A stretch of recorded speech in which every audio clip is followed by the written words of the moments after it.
அஸ்ஸலாமு அலைக்கும் வரஹ்மத்துல்லாஹி வபரகாத்துஹு. அன்பிற்குரிய இஸ்லாமிய சகோதர சகோதரிகளே, ரபியுல் அவ்வல் மாதம் வந்துவிட்டால் மஹல்லாக்களில் மௌலிதுகள் வெகு விமர்சையாக ஓதப்படுகின்றன. நபிகளாரை புகழ்வதாக சொல்லி மௌலிது கச்சேரிகள் அரங்கேற்றப்படுகின்றன. மௌலிது ஓதாதவனெல்லாம் ஒரு இஸ்லாமியனா என்று ஏளனமாய் பார்க்கும் அளவிற்கு சிலர் மௌலிது நம்பிக்கைகளில் தட்டழிந்து கிடக்கின்றனர். உண்மையில் மௌலிதுகள் மார்க்கத்தில் உள்ளவை என்றால் அதை ஓதுவதில் நாம் முன்னோடிகளாக இருந்திருப்போம். அதை ஏகத்துவவாதிகளான நாம் ஏன் எதிர்க்கிறோம் என்பதை மக்கள் நடுநிலையோடு சிந்திக்க வேண்டும். உயர்த்தப்பட்ட மாநபியின் புகழ். சுபஹான மௌலிதை ஓதினால்தான் மாநபியின் புகழ் உயர்கிறது என மக்களில் சிலர் எண்ணுகின்றனர். மகத்தான இறைவன் மாநபியின் புகழை வேண்டிய அளவு உயர்த்திவிட்டான். உலகத்தில் எவராலும் பெற முடியாத ஓங்கி உயர்ந்த மங்காத புகழை நபி அவர்கள் அடைந்து விட்டார்கள். அகிலத்தின் சொத்தாக அருளப்பட்ட அல் குர்ஆனில் வேண்டிய அளவிற்கு இறைவன் தன் நபியை புகழ்ந்து விட்டான். உமக்காக உமது புகழை நாம் உயர்த்தினோம். அல் குர்ஆன் அத்தியாயம் 94 வசனம் 4. நபியே, நீர் மகத்தான குணத்தில் இருக்கிறீர். அல் குர்ஆன் அத்தியாயம் 68 வசனம் 4. உங்களில் இருந்தே ஒரு தூதர் உங்களிடம் வந்துவிட்டார். நீங்கள் துன்பப்படுவது அவருக்கு கடினமாக இருக்கிறது. அவர் உங்கள் நலன் மீது ஆவல் கொண்டவர். அவர் இறை நம்பிக்கையாளர்கள் விஷயத்தில் கருணையும் அன்பும் கொண்டவர். அல் குர்ஆன் அத்தியாயம் 9 வசனம் 128. வரம்பு மீறி புகழாதீர், வாட்டும் நரகில் வீழாதீர். நபிகள் நாயகம் ஸல்லல்லாஹு அலைஹி வஸல்லம் அவர்கள் வீரம் மிக்கவர்கள், குணக்குன்று, ஒழுக்கசாலி, அசத்தியத்தை அழித்தொழிக்க அரும்பாடுபட்டவர்கள். இவ்வாறெல்லாம் நாம் நமது நபியை புகழ்வதில் தவறேதும் இல்லை. ஆனால் சிலர் எழுதி வைத்த குறிப்பிட்ட வரிகளை படிப்பதையும் நபிகளாரை புகழ்கிறோம் என்ற பெயரில் இறைவனுக்கு இணை கற்பிக்கின்ற அளவு புகழ் மாலைகளை படிப்பதையும் தான் தவறு என்கிறோம். நபிகளாருக்கு முந்தைய காலங்களிலும் ஒரு மனிதரை வரம்பு மீறி கடந்து புகழும் பிரச்சனை இருந்துள்ளது. அதை நபி அவர்கள் கடுமையாக எச்சரித்துள்ளார்கள். கிறிஸ்தவர்கள் மரியமின் மகன் ஈசாவை கடவுள் நிலைக்கு உயர்த்திவிட்டதை போல் நீங்கள் என்னை உயர்த்தி விடாதீர்கள், ஏனெனில் நான் அல்லாஹுவின் அடியான் தான்.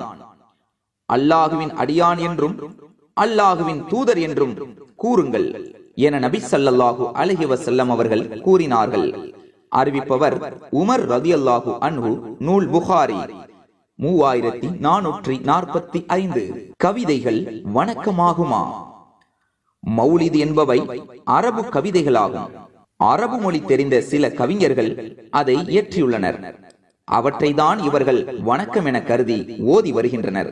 கவிதை குறித்த இஸ்லாத்தின் பார்வை என்ன என்பதை ஆராய்வோம். இவருக்கு கவிதையை நாம் கற்றுத்தரவில்லை, அது அவருக்கு தேவையும் இல்லை.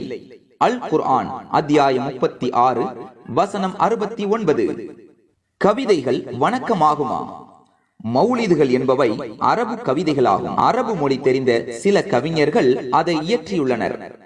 அவற்றை தான் இவர்கள் வணக்கம் என கருதி ஓதி வருகின்றனர். கவிதை குறித்த இஸ்லாத்தின் பார்வை என்ன என்பதை ஆராய்வோம். இவருக்கு கவிதையை நாம் கற்றுத்தரவில்லை, அது அவருக்கு தேவையும் இல்லை. அல் குர்ஆன் அத்தியாயம் 36 வசனம் 69. நபிகளாருக்கு கவிதை தேவையில்லை என்பதால் இறைவன் கற்றுக் கொடுக்கவில்லை. நபிகளாருக்கே கற்றுக் கொடுக்கப்படாத ஒன்று எவ்வாறு வணக்கமாக இருக்க இயலும் என்பதை நாம் சிந்திக்க வேண்டும். வழிகேடர்களே கவிஞர்களை பின்பற்றுகின்றனர். ஒவ்வொரு பள்ளத்தாக்கிலும் அவர்கள் அலைந்து திரிவதையும் நாம் செய்யாதவற்றை செய்ததாக கூறுவதையும் நீர் பார்க்கவில்லையா? அல் குர்ஆன் அத்தியாயம் 26 வசனம் 224. கவிஞர்களிடம் நிறைய பிரச்சனைகள் உண்டு. அவர்கள் ஏராளமான பொய்களை புனைவார்கள். கவிதைக்கு பொய்யழுகு என்பது அவர்களே ஏற்றுக்கொண்ட விஷயம்தானே. பொய் மட்டுமல்ல, வர்ணனை என்ற பெயரில் வரம்பு மீறுவர். அவர்களின் வார்த்தை விளையாட்டுகள் வாழ்க்கைக்கு ஒத்து வராது. இத்தகைய பிரச்சனைகள் இருப்பதால் தான் இஸ்லாம் கவிதைகளையும் கவிஞர்களையும் ஏற்றுக்கொள்ளவில்லை. மார்க்கத்திற்கு முரணில்லாத கவிதைகளை படித்துக் கொள்வது குற்றமில்லை என்கிற சிறிய அனுமதியை தாண்டி கவிதைகளுக்கு இஸ்லாத்தில் எந்த முக்கியத்துவமும் இல்லை. எனவே அடிப்படையிலேயே மௌலிதுகள் தவறானவை என்பது இதன் மூலம் நிரூபணமாகிறது. ஓதும் வரிகளும் மோதும் நெறிகளும். ரபியுல் அவ்வல் மாதம் ஓதப்படும் சுபஹான மௌலிதில் இறைவனுக்கு இணை கற்பிக்கும் வரிகளும் மார்க்க வரம்புகளுக்கு எதிரான அபத்தங்கள் நிறைந்த ஆபத்தான வரிகளும் அதிகம் காணப்படுகின்றன. அவற்றில் சிலவற்றை காண்போம். அன்த கஃபாருல் ஹதாயா, என் பாவங்களை மன்னிப்பவர் தாங்களன்றோ. கஃபிரு அன்னி ஸுனூபி, என் பாவங்களை நன்மையாக மாற்றுங்கள். இவையெல்லாம் சுபஹான மௌலிதில் வரும் வரிகள். ஆனால் இறைவன் திருமறை குர்ஆனில் குறிப்பிடுகிறான், அல்லாஹுவை நினைத்து தமது பாவங்களுக்காக மன்னிப்பு கோருவார்கள். பாவங்களை மன்னிப்பவன் அல்லாஹுவை தவிர வேறு யார்? அவர்கள் தெரிந்து கொண்டே தாங்கள் செய்தவற்றில் நிலைத்திருக்க மாட்டார்கள். அல் குர்ஆன் அத்தியாயம் 3 வசனம் 135. அல்லாஹுவை தவிர வேறு யாரும் பாவங்களை மன்னிக்க முடியாது என இறைவன் தீர்க்கமாக கூறியிருக்கும் போது நபி ஸல்லல்லாஹு அலைஹி வஸல்லம் அவர்களும் பாவங்களை மன்னிப்பார்கள் என கூறுவதையும் அவர்களிடம் பிழை பொறுக்க தேடுவதையும் ஏற்க முடியுமா? இந்த நம்பிக்கை ஒருவரின் ஈமானை தகர்த்தெறிந்து விடாதா? அடுத்ததாக நோய் நிவாரணம் தருவது நபிகளார் என்ற அபத்த கருத்தை சுபஹான மௌலிதில் ஓதுகிறார்கள்.